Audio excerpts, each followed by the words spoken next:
여기는 머스. 그러니까 이게 이게 권위주의형 한동훈하고 리더들, 비슷한. 아니 권위주의형 리더들은요 그냥 명령에 복종할 뿐이에요. 자기가 권력을 탐하는 순간 죽는 걸 알아. 한동훈도 마찬가지예요. 자기가 윤석열을, 저는 한동훈이가 대통령 대선급으로 올라가기 위해서는 윤석열을 쳐야 되거든요. 근데 칠 수가 없어. 지금. 왜? 지금까지 몸에 배인 게 나는 위협당하고. 권력의 하수인이고 그 권력을 잡을 냄새만 풍겨도 윤석열은 자기도 친다. 이 생각을 하고 있는 거예요. 이게 전형적인 권위주의 국가 리더들의 그 통치 스타일이거든요. 네. 근데 이제 그러다 보니까 이 권력의 분점이라든지 이런 게 있을 수 없어요. 권력의 분점이 일어나지 않는 게 봐요. 의회 정치를 무시하잖아요. 네. 민주주의 국가에서는 어찌됐든 권력은 국민들로부터 나오고 국민이 주인이잖아요. 네. 근데 국민에 대해서 책임을 지지 않아요. 70%가 나오든 80%가 부정적인 의견이 나오든 이거를 다 대무시하는 거야. 대무시하다 보니까 어떤 일이 발생해요? 국민들의 여론이 지지율이 폭락하죠. 네. 정책에 반영이 안 되는 거예요. 네. 그 다음에 우리 또 하나의 그 상권 분립이라는 큰 축이 있잖아요. 그 상권이 입법, 사법, 행정이 결국은 견제와 균형의 시스템을 가지고 민주주의를 이끌어가는 건데 의회, 사법, 권력을 다 장악하잖아요. 네. 의회는 마찬가지로 시행령을 통해서 무력화를 시키잖아요. 이게 완전히 그 초기 스탈린이나 그 다음에 김일성이 추구했던 이런 이 통치 방식이다. 통치 스타일이거든요. 네. 그 방식대로 지금 가고 있는 거예요. 그러니까 권력을 누가 넘보겠어요. 또 다른 하나의 예로 저는요 천공 의혹을 제기했을 때 같이 왔던 사람이 김용현하고 누가 있었냐면 윤한홍 의원이 있었단 말이에요. 윤한홍. 누구예요? 양산. 국민의힘 윤한홍이요. 네. 이 사람도 상당히 영향력 있는 국회의원이잖아. 언론에 말 한마디 안 나와요. 천공 다녀갈 때 윤핵관이지, 윤핵관. 네. 말 한마디 안 나오거든요. 그 사람은 상당히 샤프한 머리를 갖고 있는 거야. 내가 여기서 조용히 윤석열이가 살겠다. 조금 밀어준다고 기존 방식대로 권력의 분점을 노린다든지 뭐 의회를 장악하겠다, 당을 접수하겠다 이런 생각을 하는 순간 나도 날아가는 거거든. 바로 먼저 눕는 거군요. 아니 그러니까 이제 그런 이 좀 권력 지향형인 사람들도 전부 수그러드는 거고 네. 그런 면에 비해서는 권성동과 장제원은 늦게 깨달음을 얻은 거죠. 네. 방금 조수찬 대변인께서 정말 좋은 통찰을 주셨는데 윤석열 대통령은 독재자의 빚 때문에요. 박정희나 오늘이 뭐 12.12 쿠데타 맞아요. 날이라면 그날입니다. 박정희나 전두환식의 독재자는 아니에요. 왜냐하면 박정희나 전두환 같은 경우는 네. 정적을 탄압했거든요.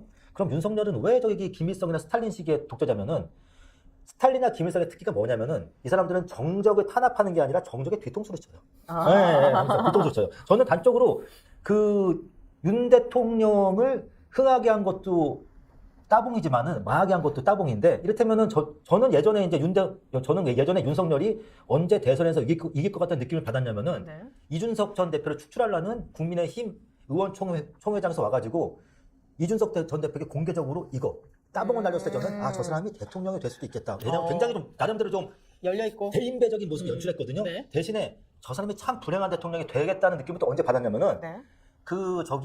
권성동 의원에게 체리 따봉을 보냈을 때 한마디로 저 사람은 아. 따봉으로 흥했다, 따봉으로 망하는구나. 좋습니다. 이준석 얘기가 나왔는데 이준석이 신당을 차리면은 지지하겠다는 여론도 꽤 있습니다. 그렇다면 국힘은 과연 이준석을 버릴 것인지 끌어안을 것인지 아니면 이준석이 국힘을 버릴 것인지.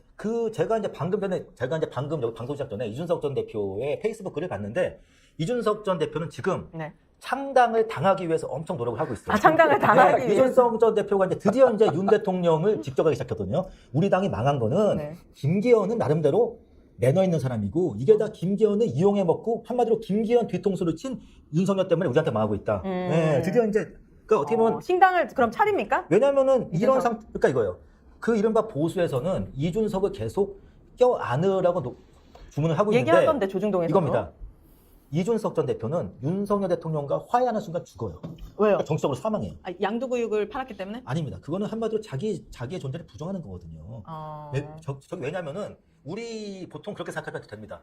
한 번 뒤통수를 맞으면은요, 뒤통수 때린 놈이 나쁜 놈이지만은 두 번 뒤통수를 맞으면 뒤통수를 맞은 놈이 나쁜 놈이에요. 그렇다라고 한다면 창당을 당하기 위해서 노력 그렇죠. 중이다, 이준석 씨는. 자, 그러면 이제 찐 윤핵관 보니까 뭐 장제원 날아가고 권성동 씨도 조용합니다. 그럼 이 빈자리 검핵관이 차지합니까? 이준석은 그럼 아니. 저는 검핵관도 아니고 네. 이제 방금 전에 이제 그 양문석 박사님께서 네. 권성동, 장제원 의원 얘기해 주셨잖아요. 두 분이 다 중앙대 동문이세요. 네. 중앙대 동문이 숙청당한 자리를 누가 차지하냐. 네. 오늘 방송 코트에 나와 있네요. 네. 서울법대.